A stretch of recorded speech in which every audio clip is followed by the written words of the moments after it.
Welcome to this episode of A Facilitator's Journey. Today I am joined by Tamsin Hall, and we're going to talk about running a business with neurodiversity. But actually, because obviously I record this after we've recorded the actual podcast, and whilst Tamsin talks about being neurodiverse, it's more about her story of being told to leave school, getting a proper grown-up job, and then starting a business, realizing that wasn't for her, and starting another business. So come join me on the pink chair, get your cup of tea, or if you're in the UK, probably a cold glass of water, and tune in your ears. Enjoy the episode. Hey Tamsin, how are you? I'm really well, Kirsty. How are you? Really, really good. So Tamsin, I always start with the same question. I always say to people, how do we know each other? Wow. I was having a think about this before I came on, and it's good old LinkedIn, isn't it? It's social media, it's the online world, it's LinkedIn, which I feel like has absolutely helped me to elevate my business in a positive way. Obviously, there's lots of negatives, isn't there, around social media, but yeah, we have LinkedIn to thank for I think we our did. yeah. And I think earlier in the year, I put out a shout for who'd like to be a guest, and I think that's how it all came to be. I think there were recommendations flying around. So, Tamsin, I'd love it if you could tell our listeners and our watchers, who are you? What do you do? Yep. So I am a neurodiversity consultant, coach, and trainer, and workplace needs assessor. So I help organisations to navigate the world of neurodiversity and help employees to understand themselves and to navigate the world being neurodivergent. And I guess a natural question probably is like, and are you neurodivergent yourself? Yes. So Yeah. diagnosed dyslexic, self-diagnosed ADHD, and self-diagnosed dyspraxic. And I've done the self-diagnosis and diagnosis to show to my clients and to the world that you don't have to have a diagnosis to receive support. So Ah, yeah. speak a bit more to that, because I think there'll be Okay. people listening who are like, oh, don't you have to have the official diagnosis to then get support? No, and it's really interesting because not everyone knows this. So in education, you do. It's still, if you're in education to receive extra time and support, you have to have a formal diagnosis. But when you go into the workplace and you're covered by the Equality Act says you are covered and supported regardless of a diagnosis. Kind of what matters is what's challenging us on a day-to-day basis and how that's impacting. You do not have to have a formal diagnosis. Self-diagnosis is absolutely fine. Yeah. Well, there you go. I did not know that. Thank you. Like a gem already in the first few minutes of our conversation. Brilliant. I love it. So how did you get to where you are today in your business? Give us a potted history of Tamsin's work life. My work life. So I keep it as brief as I can, Kirsty. But Okay. I left school. I got asked to leave school 2 months before my A levels. I was told that I wasn't going to achieve the grades that they needed me to achieve, and I wasn't good enough, and I was never going to amount to anything. Kind of all of that negative stuff. I was leaving school with a dyslexic diagnosis, but I was also leaving school with a diagnosis of having high IQ. So I went out into the workplace and I started working at 18. And I actually had a really, really good career. I went into the workplace as high IQ Tamsin, not dyslexic Tamsin. So I masked for a long period of time. But equally, I had a really good career. So I had a career in L&D and management. And I left. I worked for a bank, for 15 years. And when I had my son, I left banking, and thought, I want to run my own business. I want to Right. kind of unmask and show up as me, and I'm going to run my own business. And because I came from a finance banking background, I thought, I know what I'm going to do. I'm going to train to become a bookkeeper.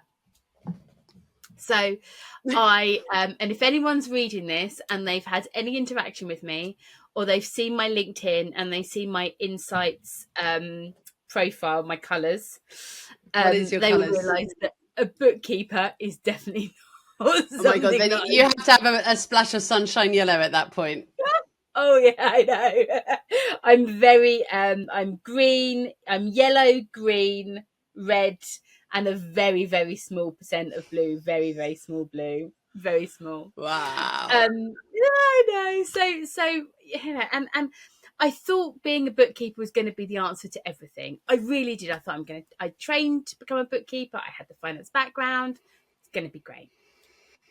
And I can remember going out and getting full clients, full number of clients, Yeah. full to capacity. And then this client bought me a bag of receipts, and I'm thinking, oh, now I've got to sit here and put these receipts on the system. So what I did was I then hired a bookkeeper who then did all the work for me. And of course, then I was, in negative because I wasn't earning any money. That I was earning was going to my bookkeeper. Yeah. Anyway, that was a slight dip. And then I came back to psychology. I did my psychology degree at the age of 38, did my coaching qualifications. And part of my psychology degree was around teams, how teams work, how they function, and how neurodiversity has an impact, either positive or negative impact, on that team dynamic, and what we can do as leaders to create a team environment. And so I naturally navigated towards neurodivergent individuals, supporting neurodivergent. If I look back to my career in L&D and management, it's all around neurodiversity. But when I wanted to create my business, I lost sight of what I really, really enjoyed and went for what I thought society needed was another bookkeeper. And so second time around creating my business, I went for a business that really got me excited and lit me up inside, and things that came naturally to me, Yeah. but things that really I just really enjoyed, and I knew that I was going to make a difference in. So before we dive into what you do now, was there a pivotal point in the accounting business, the bookkeeping business, that made you go, yeah, I can't do this any longer? Yeah, it was that first bag of receipts. Oh, literally from the very beginning. And I just thought, I can't do this. But I thought, I've invested all this money in training, and I've got all my branding, and I've got all my banners, and I've got all my business cards. And so I thought, actually, naively, I thought by hiring a bookkeeper, that was a way that I can then create a business. Obviously, and the irony is not lost on me. The numbers just didn't work. So how long did you run that business for? I think I did it for about 9 months. Oh, okay. Oh, good. You pulled the plug early, so that's okay. Oh, yeah. Oh, good. Yeah. It's not like you went, I persevered for 5 years. I couldn't think of anything worse. Oh my God. So then what happened? What happened next? So then I went into full-time work. You went back to work. Yeah, because I'd found a school for my son, and this is a very long story, but I'd found a school for my son. I'm private school educated, and I wanted my son to go to private school. And so I said to my husband, and my husband, wasn't really anti it, but kind of it wasn't anything that had been on his radar. And so I said to my husband, I promise you, I will pay. You don't, it's not going to impact you. I will find the money and I will pay, and I will. So wow. I had that. I've got to make this work. So didn't quite work with bookkeeping. So went back into work. Not for long, but went back into a full-time role, and try to, then figure out, and that was what then allowed me to do my degree, do my coaching qualification, and really take a step back and think, Mm-hmm. what do I really want? What do I want my life and my career to really look like? With the knowledge that the school fees are going to be paid, the mortgage is going to be paid, and all of that. So took Yeah. the pressure off. I think there's something really valuable there that you just said, in terms of sometimes people get the epiphany that they really, really want to leave a corporate or an organization, and they've got like a pull that they've got something bigger that they want to do, and they just want to go and do it. And my sort of caveat to that is, great, but what's the plan?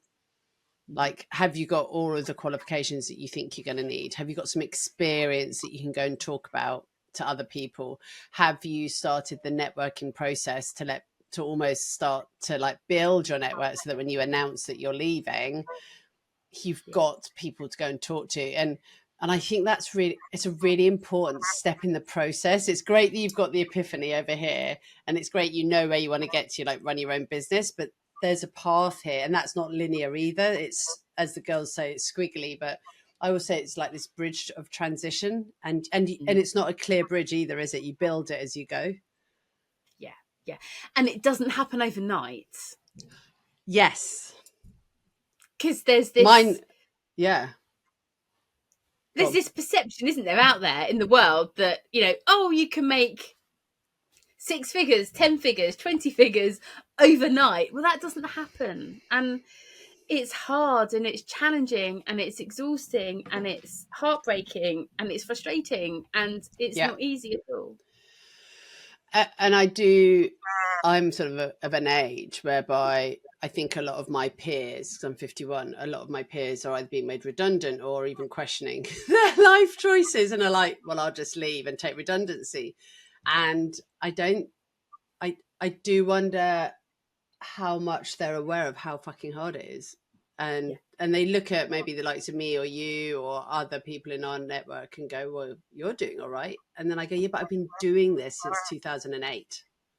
Now I've built this up. I've got a network. I've worked, like, to your point, blood, sweat and tears. We've worked really hard to get our names known in our little corner of the internet, so that I can afford to enjoy my life. But then also, I think people, as they get older and they want to leave, they're on bigger salaries. So suddenly to go, well, to replicate that salary in freelance land, that's big. And at the moment, I don't know what you're noticing.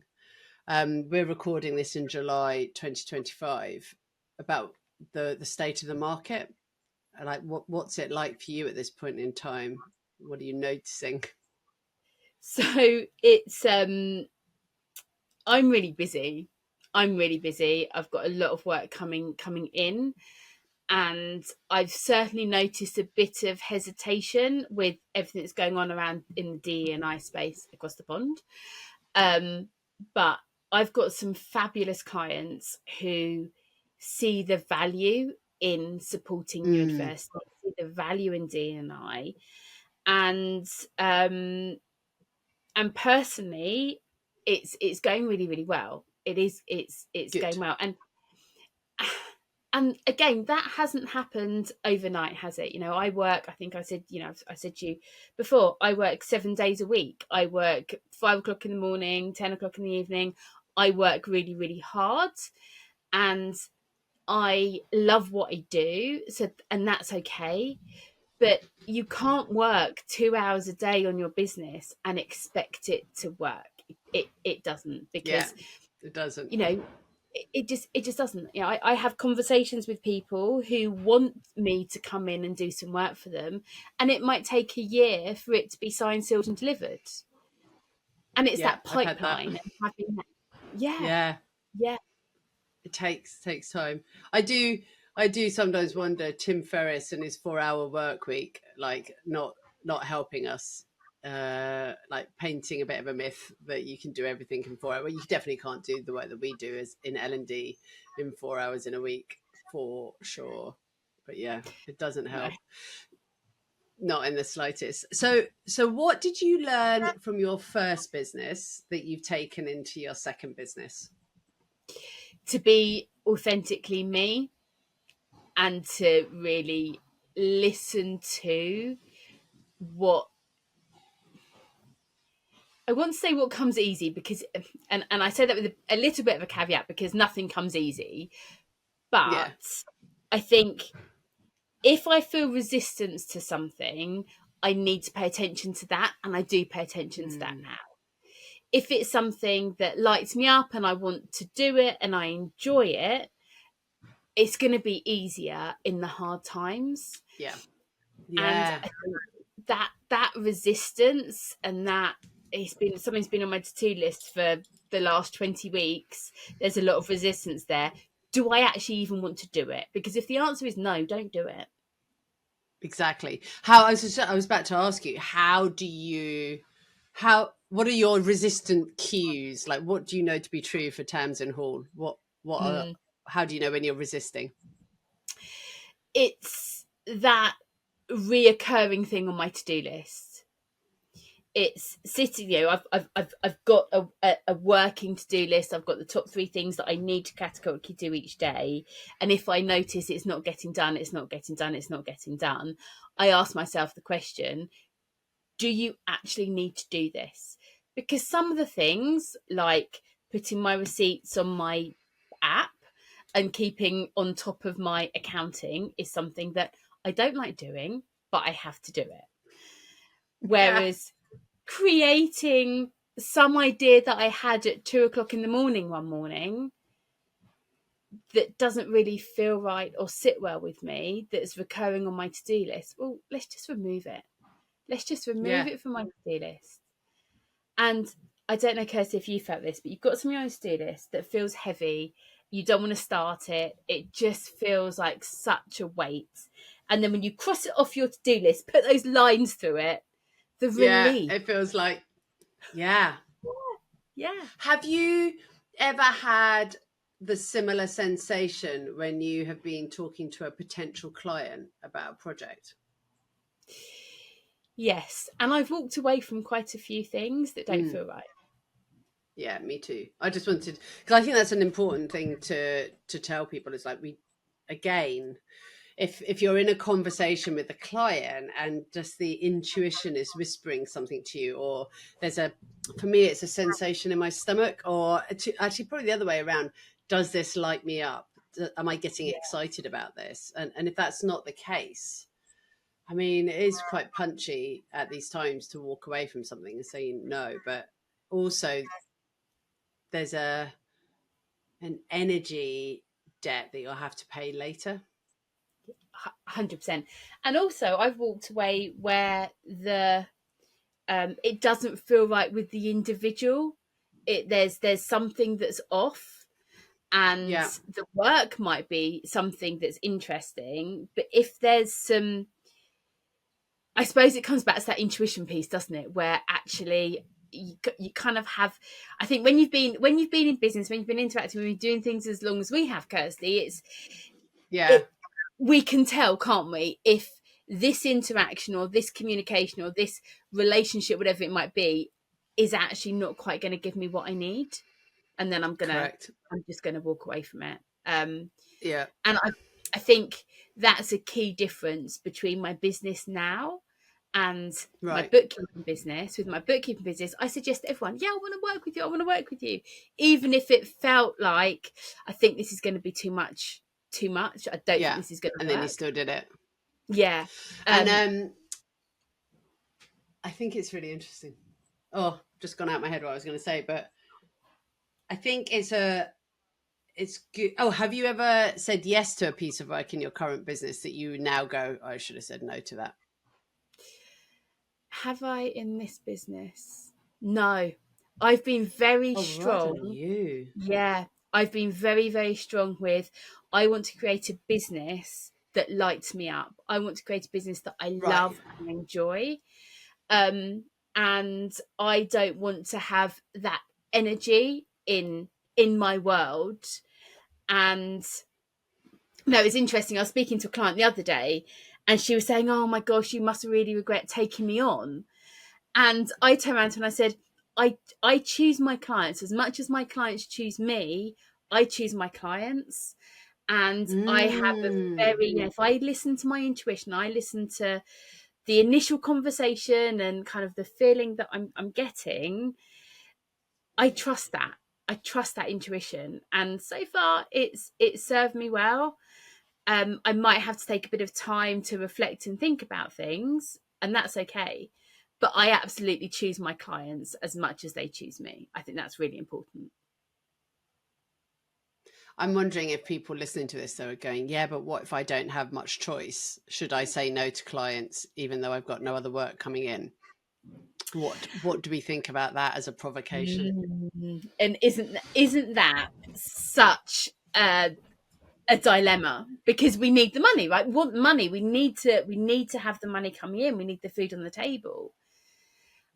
I suppose my looking at working with people in my previous business who I shouldn't have worked with from the offset, looking at how I've created this business now, and also in corporate roles as well, where we don't get to choose in the corporate role Mm, who we work with, who our clients are. Um, if you have a hesitation about, I'm not sure if this person or this company is right for me. I don't know about you, Kirsty. I'd love to hear what your thoughts are on go this, on. but my thoughts would be just do a piece of work that's a small piece of work initially. Don't tie yourself into a year-long contract. Just do something small and just see if it's something that you can get past. See if it is a piece of work you want to do, an organization you want to work with, and if it's going to drain you and upset you and cause you stress and overwhelm and unnecessary mental health or kind of internal mind chatter, it's not worth it. It's I not don't. worth it. I thought, see, I go quite black and white. I'm like either all in or all out. And I like what you just said there is like find that small piece of work. And actually, it's probably a really good way of testing the system versus me just going, yeah, I'm in, or no, I'm not. Mm. I like that. I think that's probably a good shout. I also think as well, you know, when you're doing those initial client calls and you, I think it's very easy for us to sit there going, oh, they've asked to speak to me, and you're taking the brief. I think that's our opportunity to also like interview them, and like I always have this the sniff test. It sounds horrible, but it's like I'm sniffing them out. I'm checking them out, aren't I? Like a dog. It's like, do I like you? Don't I like you? I like what it says on the tin, but I don't know if I like you as like what do you like when I meet you in real life, sort of thing. Mm. So Mm. I think, yeah, And yeah, and I think that sniff test, I love that sniff test element actually is part of everything that we do, whether it's sitting in front of a new client, whether it's going for a job interview, whether it's going on a date, kind of all of those things. It's got to be, it's got to feel right. And I think deep yeah. down, we know if it doesn't feel right or not. And I think also that just reminds me it's good at times to go back to your values. Like when was the last time it makes me think like when was the last time I really sat and reflected on my values. I have them written on the wall up here, but go back and check in on them because I think we get so used to living with them all the time, but sometimes just going back and go, am I living to my values? Am I making decisions based on values, or am I just chasing the money? Which I get. And the the thing that's always happened for me when I've not necessarily chosen to walk away from a piece of work, or what happens is, and Victoria, if my finance manager's listening to this, we have like gaps. We've got a gap coming up at the moment, but she's just like, trust the void, Kirsty. She's worked with me for 14 years as well, Tamsin. So like she's seen it all. So Yeah. she's just like, trust the void. Something always comes. And sometimes we need that gap. We need that downtime, that and I just saw something on the internet this morning, and I thought it was a really good point that fishermen, when they can't go out to sea because the weather's really bad, they don't just go, oh, sod that, I'll go to the pub and do nothing. They sit and they fix their nets. They look after their gear. And so I think for us, if people are experiencing quieter times, which I think is going to get potentially more and more in 2025, rather than just give up and sort of throw your toys, it's like, okay, so what can I do in my business? What can I go and learn? Book have I want to be reading all this time, or what have I wanted to create that I haven't created? And look after yourself, sharpen your wheel. I think that's really interesting. So I do a lot of coaching with neurodivergent employees. And Right. if anyone knows, ADHD and their time management, that's a big challenge for neurodivergent individuals. And so Okay. what that means is I at least twice a week will get an email saying, I've double booked. Can we move our session? I forgot the session was on. And I'm really flexible because of who I work with. And I know that happens. And the last thing Right. I want to do to my clients is invoke shame or embarrassment or anything because they have, just genuinely forgotten. And so I always say, do not worry. As long as I'm not on the call waiting for you, we'll reschedule the session. And I had a lady yesterday who cancelled or postponed. So I had 2 hours free. And instead of thinking, oh my gosh, that's 2 hours that I'm not going to get paid. And yes, she's rescheduled, but all of that. Instead of thinking of those negative things, I think, right, how can I use this 2 hours to develop my business? How can I make these 2 hours so useful that I'm going to be pleased I've got them?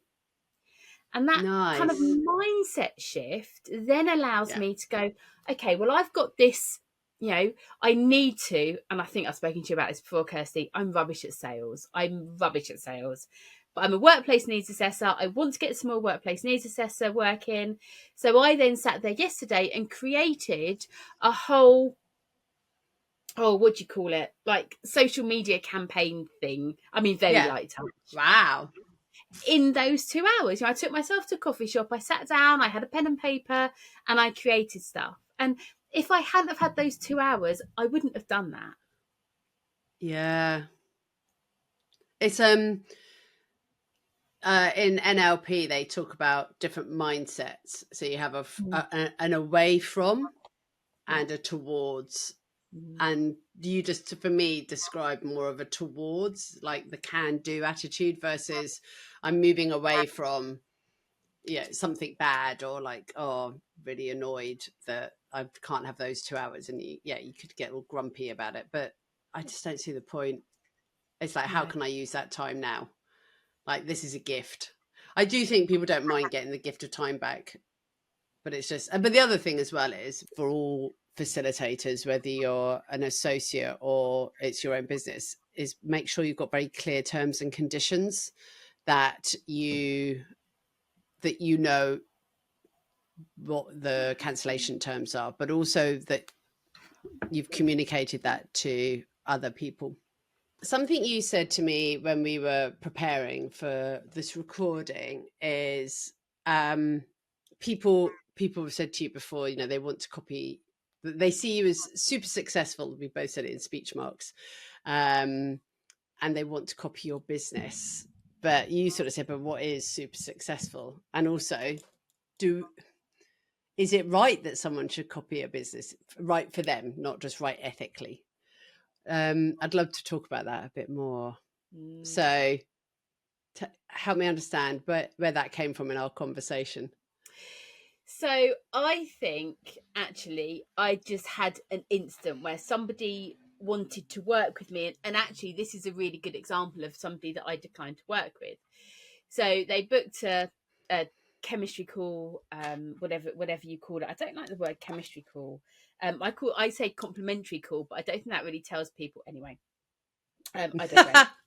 If anyone out there has got another phrase for the chemistry complimentary, sniffer call. Sniffer call? Sniffical. I like sniffical, yeah.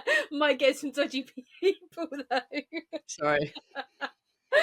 Anyway, I think I just had a conversation with somebody who had said, I want to work with you because I want my business to be exactly like yours. And I've also had instances of people copying my stuff.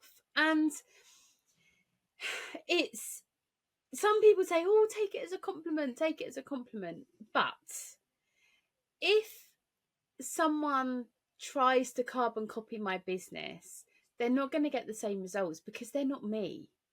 Correct. And I truly believe that our businesses to be successful, it's because we're unique. It goes back to that whole, what's your USP? What's your unique selling point? Well, that's me. If Flossie copies my business, she's not going to have me. No. Sorry, just how did someone try and copy your business? Copy my stuff, copy my ideas. So somebody that I trusted as I was in the planning stages, I had an idea and I paid to work with this person, and I shared my secrets and my ideas, and then I wasn't quick enough off the mark. I didn't have a team of people behind me. They did, and they then created. Oh my goodness. If you're not watching this on YouTube and you're just listening, my mouth is wide open and my jaw is dropped. I'm like, Jesus, it's so unethical. Yeah.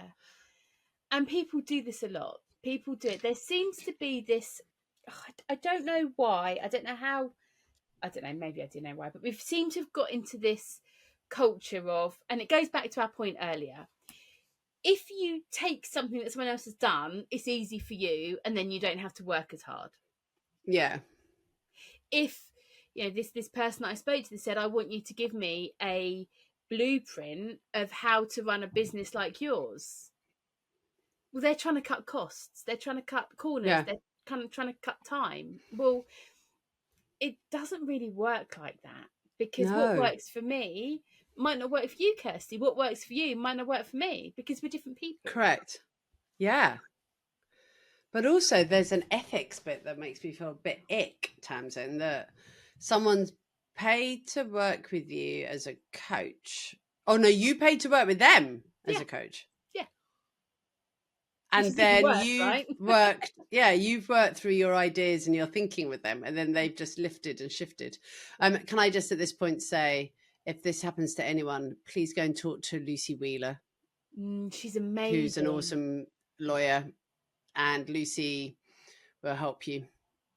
I'm just gonna, and she's been a guest on our podcast, and she actually does. I do work with her when I need to. She's brilliant. She's fabulous. Go find Lucy is what I would say if anything like that ever happens. It's worth asking her. And everyone goes, oh, but it costs a lot to work with a lawyer. I was like, but it might not. It might be like there's some cease and desist letter that you can issue. Anyway, I'm really sorry that some unworthy individual lifted and shifted. That's rude. It is rude, and it is unethical. And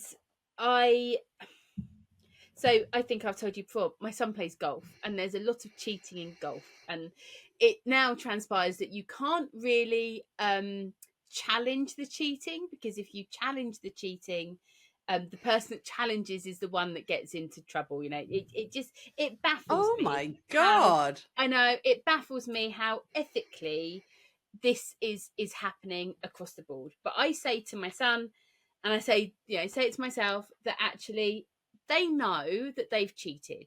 They know they have to live with that. They have to put themselves out there. They have to show up at the tea. They have to show up at their business, knowing that they have stolen and they've cheated. And if they can live with that, that's fine. But I used to be married to a cheater. I know how that eats you inside. And I know that I'm happy and I'm confident and I can sleep well at night knowing that ethically everything I do is right. And if somebody wants to try and take my stuff, wants to try and copy my business, you go ahead, because you will know deep down that that's not your stuff, and I'm okay with that.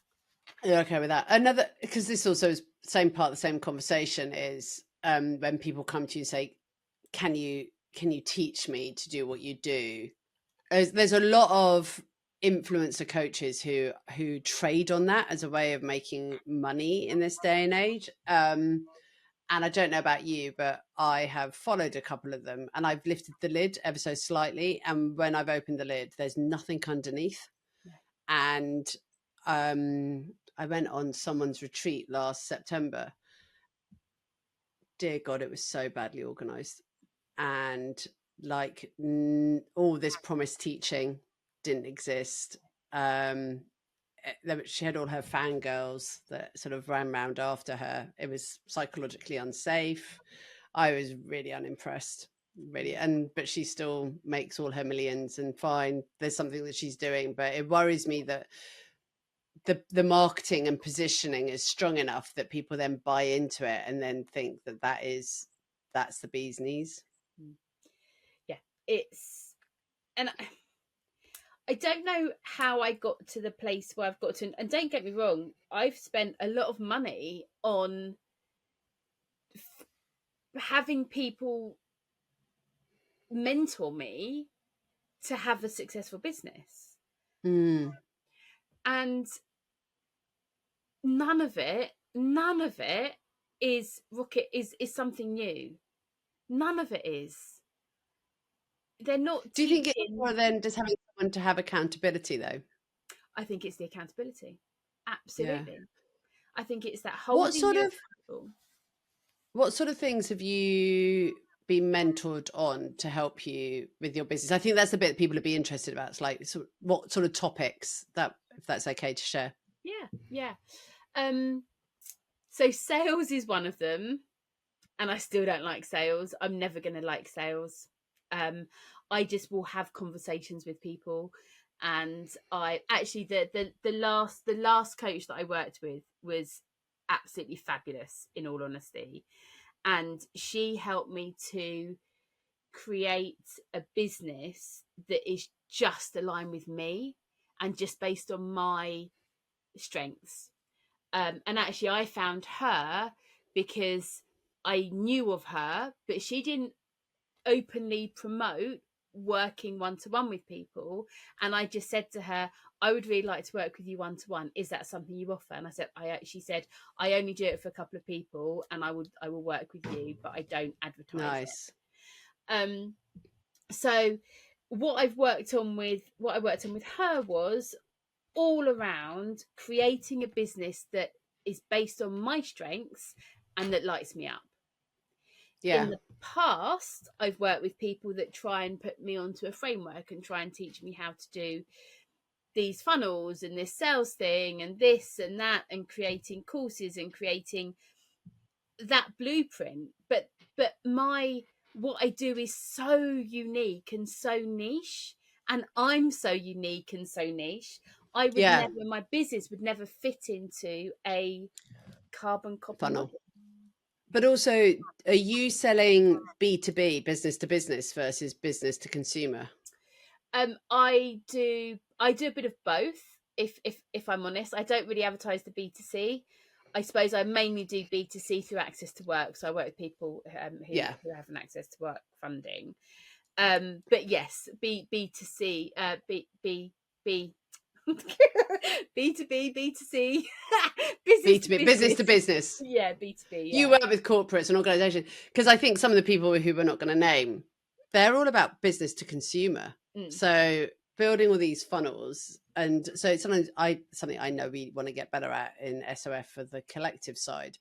But I've always looked at some of these people, and then I've looked at what they offer, and it's all about selling to the individual. It's not about talking to a corporate, which is a really fundamental different way of having a conversation.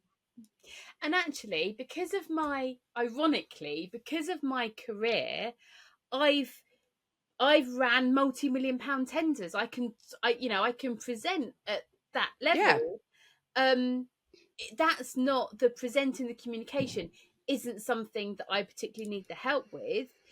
I would say, coming back to your point, Kirsty, it's the accountability. It's Yeah. the voice note on a Monday morning saying, what are you working on this week? How are you moving your business? Where do you need to get to? It's Yeah. that I Nice. need. Yeah. I hear Mm. you. I think that's true for many of us. Yeah. And it was funny. I was with a group of associates last week with a training business. I went and did some work with them, and we talked about being professionally lonely, and so how we're all in this space doing the do. Yes, we're busy, and yes, we're working with people, but are we working with people who are like us, who we can just go, oh, let's have a chat, or they just like guarantee Tamsin, I could drop you into the SOF collective of other facilitation trainers, and you might go, oh, has anyone got something on this, or I've got this challenge, and people just get it like that and be there to support and help. So I think that's one of the benefits. We've got this are you in it, a really thriving WhatsApp group? Oh my god. And if you're listening to this going, Kirsty, what are you on about? We've got this global WhatsApp group with over like 350 facilitation trainers and coaches.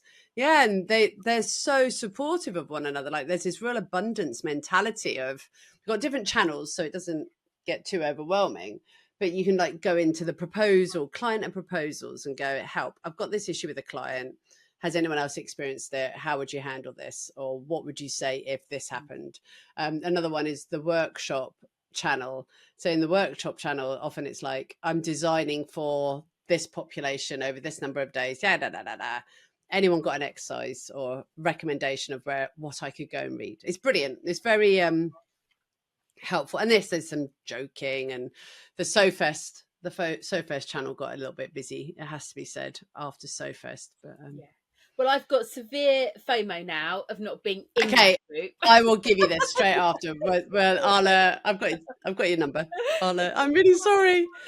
And also, just on that point, Yeah, loneliness. go on. I hate being a business owner because I find it really lonely. And I enjoy my flexibility. I enjoy the autonomy. I love what I do. Don't get Yeah, me wrong. But being a business owner, I find just so difficult because I'm such a people person and I want yeah, to be same around here. people and I want to be part of teams. And that's one thing that I think we really underestimate when we go into business, how Yeah, lonely it really is. yes. Someone said that to me last week. They were like, "Oh, someone who's a freelance CFO." This is Kirsty's dating game again. And he was saying, it's really quite lonely though when you freelance. And I'm like, welcome to my world. Welcome to my world. Like, he just, oh yeah, you don't, he said, I go back in and do interims because it means I get, I get to work with a team again. Otherwise it's quite lonely. And I'm like, yeah. And I wonder if that's part of the trade-off for being freelance. But I also think it needn't be. It needn't be. And I think it's this new way of working, this new way of being. And how do you find your tribe who sit around you and support you and nurture each other, and you support and help each other? Yeah. I love that. Right. Quick fire questions, Tamsin, as Do we it. come to the end of our convo today. Do it. What advice would you give to someone starting out? Trust your intuition, and if it is if you find a lot of resistance, don't do it. And don't and I know this is not just one thing, but don't listen to someone else's opinion of your business, Yeah, and follow that. Follow that. love. Who do you follow in social media land that you think others should too?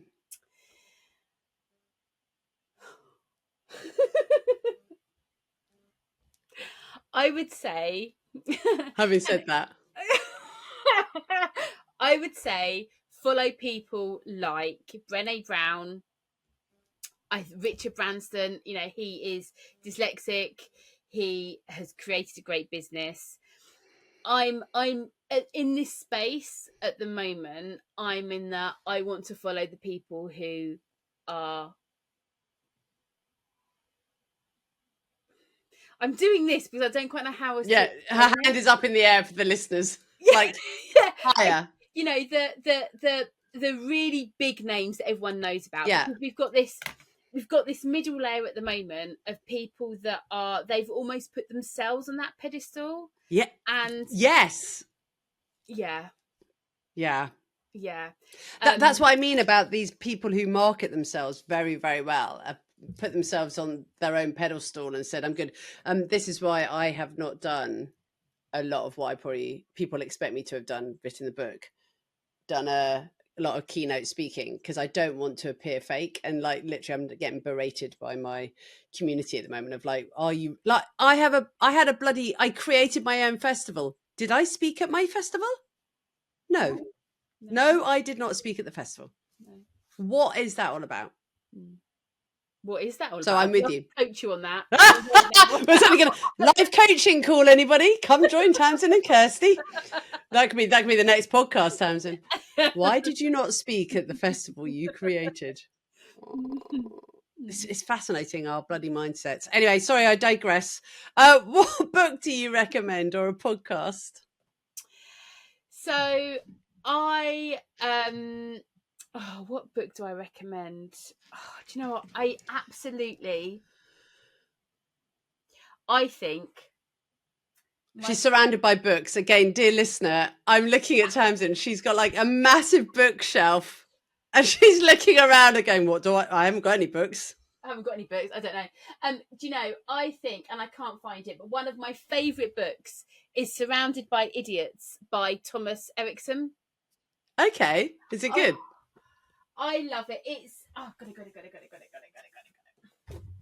It's a bit, you know, it's a bit of a tough read, but it's the red, yellow, green, blue. Yeah, it's all what these discs and insights and everything is based on. But it's a really good book. Also, okay, I love Polar Bear Pirates.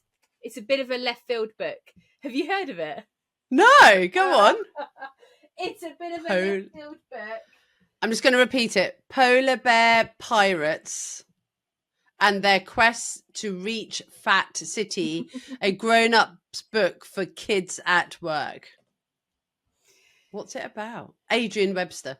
So it basically has, there's different types of employees, different types of people in the office. So you have Polar Bear Pirates, who are highly focused, successful and fun-loving people who firmly believe in life before death.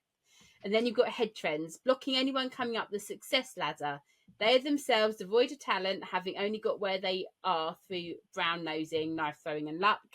And then you've got Neg Ferrets, who are pessimistic warriors of doom with insatiable appetites for other people's problems. And when I was 21 and I became a manager for the first time, my area manager gave me this book. And it just opens, it's such an easy read. It's a silly book. But it opens that. This is what started my love of psychology, if I'm honest. Okay. Yeah. Love it. I love that. Okay, final question. How have you invested in yourself or your business to support you in moving forwards?